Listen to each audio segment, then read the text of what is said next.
Animal feed has a significant impact on the environmental impact of your diet. It accounts for approximately 36 and 55% of greenhouse gas (GHG) emissions in dairy and beef production, respectively. Crops like soybean and wheat, as well as animal-based products like fish meal and fish oil, are commonly used as raw materials for animal feed. However, the production of these ingredients may be harmful to the environment. Approximately 33% of cropland is dedicated to livestock feed production, which may result in nutrient and pesticide runoff. Crops for animal feed account for about 6% of GHG emissions from global food production. Meanwhile, rising demand for marine byproduct feed may be unsustainable for ocean ecosystems. The overall impact is much higher than if we just ate the ingredients themselves, claims Caitlin D. Kuempel, conservation scientist and lecturer at the Griffith University School of Environment and Science in Australia. These ingredients are fed to animals that have their own environmental impact from production. This total pressure can increase the more feed is needed to grow an animal. According to estimates, the global food supply sector, which includes both plant and animal agriculture, accounts for 26% of all GHG emissions worldwide. Therefore, it might be advantageous to look at animal diets and try to make them more sustainable in order to lessen the environmental effect of animal products. Production of animal feed has a sizable environmental effect.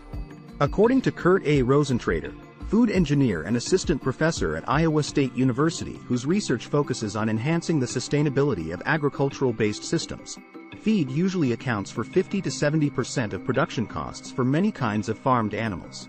Ironically, up to 70% of the environmental effects associated with consuming products from these creatures can often be attributed to the production of feed and the ingredients used in that feed, according to Rosentrader. That isn't the case for all species, particularly considering how much GHG is released during digestion in ruminants. However, he continues, the majority of environmental effects for animal-based goods occur on the farm before they are even turned into food items. According to a recent study published in Current Biology, the environmental effect of farming salmonids, such as salmon, marine trout, and Arctic char, is more than 50% greater than that of farming broiler chickens.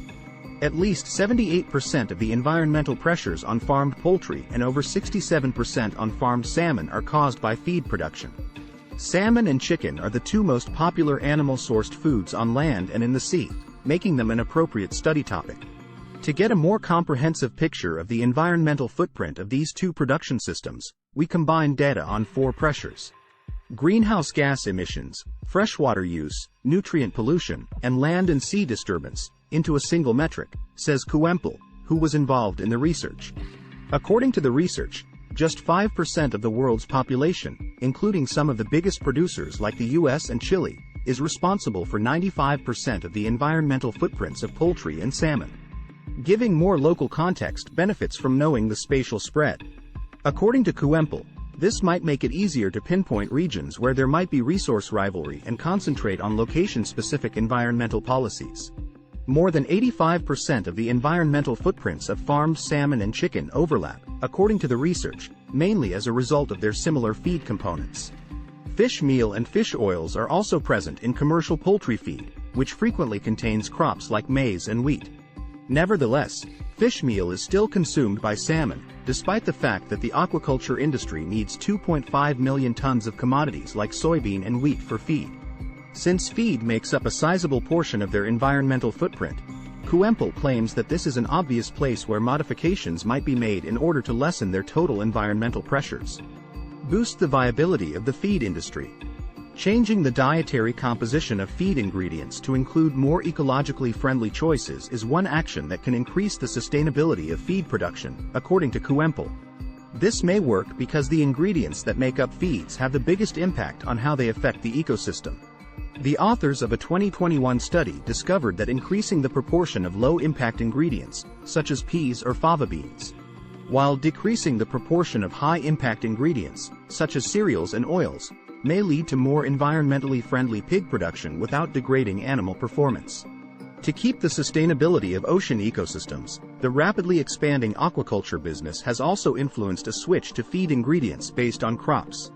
However, plant-based diets would have an impact on the nutritional profile of carnivorous farmed fish and, consequently, on human nutrition. To fully comprehend the effects of various feed formulas on various farmed fish, more research is required. According to a 2020 scientific report study, the Atlantic salmon par's growth was inhibited when the amount of fish meal in their feed was decreased from 35 to 15%. Fish fed a diet rich in plant protein and supplemented with fish protein hydrolysate, FPH, might exhibit growth characteristics comparable to those of fish fed a diet containing 35% fish meal. To possibly lessen environmental pressure, Kuempel also recommends introducing novel feeds like microalgae and insects. In aquaculture diets, microalgae could effectively substitute fish meal and fish oil while enhancing growth and meat quality in chickens and pigs. Following feeding tests on chickens, various fish species, and pigs, it was discovered that insect meal could safely substitute over 25% of soy meal or fish meal in animal feed. Overall, the manufacturing of animal feed has the potential to become more sustainable. According to Rosentrader, numerous researchers are working diligently to increase the effectiveness of ingredient production and preparation, as well as to increase digestibility and lower GHG emissions during digestion. Many encouraging initiatives are currently underway that will soon lessen the effects of producing, preparing, and digesting feed and ingredient.